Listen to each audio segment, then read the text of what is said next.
Hey, I'm Sigurd e eu estudo Sustainable Engineering na Universidade de Aruba. Se eu passar aqui e me para algo. Unda é Tanki de Alto Vista aqui é da. Me vai search e me topa com o Popup nos aqui de ano passado. Ano passado nós anunciei e agora chega o momento para reemplazar o tanque de água de Alto Vista. Entretanto, web a desmantelar o tanque velho e a preparar o fundeixe para o tanque novo. Manter vista.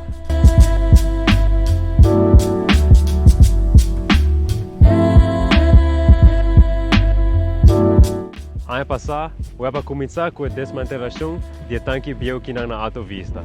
Na seu lugar, lobby tanque novo.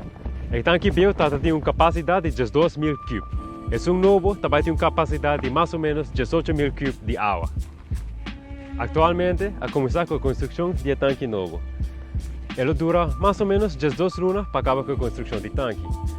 O web purba sumiu para manter o malestar de stof, sonido e tráfego de construção a um nível mais abaixo possível.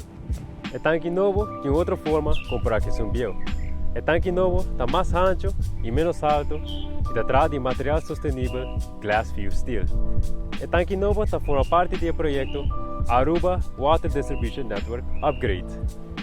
A quantidade de conexão de água anualmente sobe e o consumo de água segue a aumentar. Para garantir a distribuição de água de bebê no futuro, não somente lo renovar e reemplazar o tankinan, também amplia a rede de tuberia rondando nossa isla. De outra banda, a produção de água não está a sua atenção. Para manejar o futuro aumento de demanda de água, vai iniciar o proyecto SWRO3, onde 3 plantas de produção de água no terreno de web na Balache.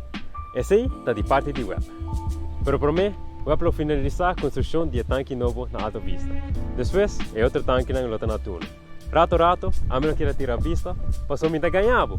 Me está basta curioso para com o tanque novo e ele queda. Queda pendiente para o próximo Popup News. Ayo!